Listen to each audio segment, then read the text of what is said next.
মুসলমান নামাজ পড়ার কথা বললে দেখায় নানান অজুহাত, হাতে ব্যথা কিরাই ব্যথা, আরো দেখায় মাজায় বাপ, আবার দুই আঙ্গুলের চিপায় আবার গাজায় মারে টান। আছে না আছে না?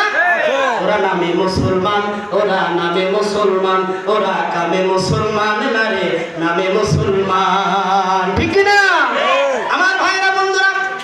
আমার কথা হলো ইসলাম প্রচার করতে যা যদি শত আঘাত খাওয়া লাগে, শত মার খাওয়া লাগে, পিছপা হওয়া যাবে না। আল্লাহ তাআলা বলছেন, ও নোমানি, হক কথা বলবা, হকের পথে চলবা, হকের দাওয়াত দিবা, দাওয়াত পাইলেও দাওয়াত দিবা, না পাইলেও দাওয়াত দিবা। তোমার রিজিকের ব্যবস্থা আমি আল্লাহ 50,000 বছর আগে করে দিয়েছি।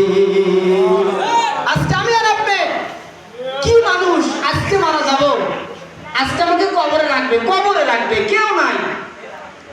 কিন্তু মুসলমান ভাইরা আমার, আপনার কোন আমল থাকবে? আল্লাহ তাআলা বলছেন, বান্দা এই পৃথিবীর আমলটা কেমন আমল থাকবে? আপনি যখন মারা যাবেন, মারা যাওয়ার পরে আল্লাহ তাআলা বলবেন, তোমার 3টা আমল তোমার জন্য জীবিত থাকবে।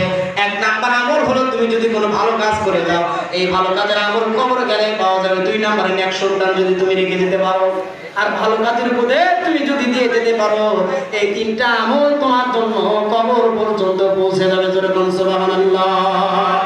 আজকে সিরাতুন নবী মাহফিল, এই সিরাত অর্থ কি? সিরাত অর্থ হলো একটা মানুষের জীবনী, এবং আমাদের যে সুন্নাত অনুযায়ী আমরা সিরাত মাহফিলটা করি, এটা হলো বিশ্বনবীর 63 বছর শুরু থেকে, জন্ম থেকে শুরু করে 63 বছর জিন্দেগি থেকে শুরু করে যে আলোচনাগুলো করা হয়, এটার নাম হলো সিরাত মাহফিল। আলহামদুলিল্লাহ বলেন। আমরা যে কোনো মাহফিলের ময়দানে হচ্ছে নবীদের আলোচনা করি কি করি না? নবী আর আল্লাহর আলোচনা ছাড়া আমার মনে হয় আর কোনো আলোচনা আছে নাই। কারণ এই পৃথিবীতে আমি আপনি বেঁচে আছি কেবলমাত্র ওই আল্লাহর জন্য। এই জন্য নবী যে কাজ করেছেন এটা হলো সুন্নাত, আর নবী যে কাজ করার জন্য বারণ করেছেন এটা হলো বিদআত। এখন আমি যদি নবীর উল্টো কাজ করি, তাহলে কি সেটা আমার জন্য বোধগম্য হবে?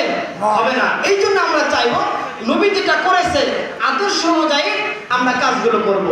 যেমন আমার ভাইয়েরা, মুসা আলাইহিস সালাম যখন আল্লাহর কাছে জবাব দিলেন, আল্লাহ আমি তোমার কাছে মিস কল দিলাম, একটা কারণ আছে, আমি তোমাকে দেখতে চাই। আল্লাহ তাআলা বলছেন, ও মুসা রে, আমাকে দেখার জন্য এই দুনিয়াবি চক্ষু দিয়ে আমাকে দেখা যাবে না। আল্লাহ তাআলার কাছে মিস কল মেরে, আল্লাহ আমি তোমাকে দেখবই। যা তুর পারে যা। তুর পারে চলে গেল। তুর পারে চলে যাওয়ার পরে ও আমার ভাইরা, আল্লাহ তাআলা শুধু কালি লোকের একটা চারা তাকে দেখাইছিলেন। 40 দিন পর্যন্ত বেহুশ হয়ে, এটা অনেকের জানা আছে, পড়েছিলেন। মুসা আলাইহিস সালাম আবার বললেন, আল্লাহ তুমি কি ঘুমাও না? আল্লাহ রাব্বুল আলামিন বলেন, মুসা রে, আমি যদি ঘুমাই এই দুনিয়াটা কাছের ন্যায়ের মতো, কাছের গ্লাস যখন মাটিতে পড়ে যায়, শানের উপরে যখন পড়ে যায়, কাছের গ্লাস কিন্তু সব ভেঙে চুরমার হয়ে যায়। আল্লাহ রাব্বুল আলামিন বলল, ও মুসা রে, আমি যদি ঘুমায় যাই, আমি আল্লাহ এই আসমানটা ধরে রাখবে কে? কাছের গ্লাসের মতো টুকরো টুকরো হয়ে ভেঙে পড়বে। আল্লাহকে আমি বিশ্বাস করি না, মুসাকে আমি বিশ্বাস করি না। আল্লাহ মুসা একটা গ্লাস ধর, কাছের গ্লাস হাতে নেই। আল্লাহ তাআলা একটা কাছের গ্লাস হাতে নেওয়ার জন্য অনুমতি দিলেন। কাছের গ্লাস হাতে নিলেন। কাছের গ্লাস হাতে নেওয়ার সাথে সাথে মুসা আলাইহিস সালামকে একটা 1 সেকেন্ডের ঘুম দিয়ে দিলেন। 1 সেকেন্ডের ঘুম দেওয়ার পরে মুসা আলাইহিস হাত থেকে গ্লাসটা পড়ে গেল।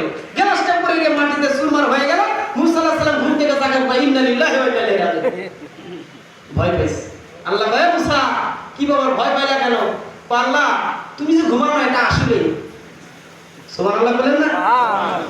এই যে মুসা আলাইহিস সালাম আল্লাহর সাথে টেলিফোন করে কথা বলেছে, কথা বলছে, কত কথাই বলেছে।